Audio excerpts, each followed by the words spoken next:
Hello everyone, I am Beauty and welcome back to Beauty's world. তো তোমাদের জন্য নিয়ে চলে এসেছি একটা অনেক সুন্দর ভিডিও, যেটা দেখলে অবভিয়াসলি তোমাদের একটু হলেও হেল্পফুল মনে হবে। তোমরা টাইটেল এন্ড থাম্বনেল দেখে আশা করি বুঝতে পেরেই গেছো যে কিসের উপর ভিডিওটা হতে চলেছে। হ্যাঁ, কারণ আমি এত বড় হয়েছি, পার্লারে গিয়ে শুধুমাত্র একবারই হেয়ার কাট করিয়েছি, বাকি টাইম আমি সবসময় নিজেই করি। তো সাধারণত আমাদের মতন হেয়ার কাট খুব একটা বেশি ফুটে ওঠে।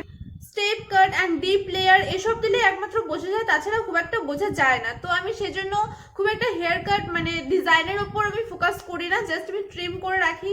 আর এবার আমার হেয়ারটা প্রচন্ড ড্যামেজ হয়ে গেছে, আমি তোমাদের দেখাচ্ছি, একটু সামনে থেকে দেখানোর চেষ্টা করছি।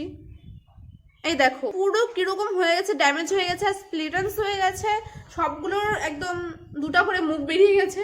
আর সত্যি কথা বললে, একটা আমার বাড়িতে কারো হেয়ার কাট পছন্দ না। মানে তোমার হেয়ার ঝরে যাক, পড়ে যাক, ফেটে যাক, যা খুশি হয়ে যাক, তোমার হেয়ার লম্বা থাকতে হবে। আমার বাড়িতে হচ্ছে এই কথা, লম্বা চুলই নারীর সৌন্দর্য। মানে অবভিয়াসলি আমারও লং হেয়ার পছন্দ, বাট যেখানে হেয়ারের এরকম অবস্থা, সেখানে লম্বা আমি করবো কি করে, হবেই তো না এরকম অবস্থা হয়ে গেলে। বাট আমার এখানে কিছু করারও নেই, কেন এরকম হচ্ছে আমি বুঝতে পারছি না। যেহেতু আমার আগের লেয়ার দেওয়া ছিল, যেটা তোমাদের আমি বললাম যে একবারে আমি পার্লারে কেটেছিলাম, তখন লেয়ার কাট দিয়েছিলাম, তার জন্য আমাকে সেটার হিসেব মতনই এখন সবসময় চুলটাকে কাটতে লাগবে। কারণ আমি যদি পেছনটায় ধরে কাটি তাহলে হচ্ছে হবেই না, সামনটায় কাটাই হবে না। আর সামনের চুলগুলোই হচ্ছে বেশি আমার। তো আমি যে হেয়ার কাটটা করতে চলেছি সেটা ইউ কাটের মতনও কিছুটা আছে, বা বাটারফ্লাই হেয়ার কাটের মতনও কিছুটা আছে। তার জন্য আমি যেভাবে হেয়ার সেগমেন্টগুলোকে আলাদা আলাদা করেছি, দুটো ভাগে ভাগ করে নিচ্ছি, তোমরাও সেভাবে নিতে পারো যদি তোমরা এরকম হেয়ার কাট করতে চাও। ফাইনাল লুকটা অবশ্যই তোমাদের ভালো লাগবে, তোমরা দেখতে থাকো। এরকম দুভাগে ভাগ করে নিলে কি একটা একটার সাথে মানে মিলে যায় না, কাটতে অনেক সুবিধা হয়।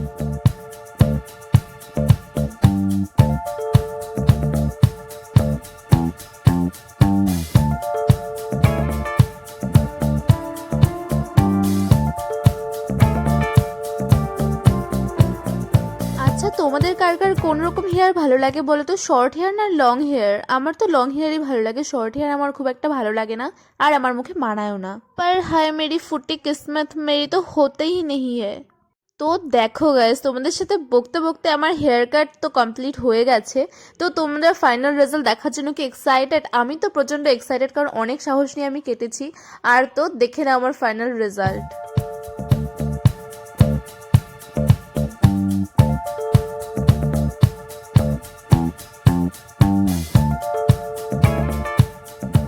তো তোমাদের ভিডিওটা কেমন লাগলো অবশ্যই জানিও। আজকের ভিডিওটা এই পর্যন্ত, দেখা হচ্ছে নেক্সট অন্য কোনো ভিডিওতে।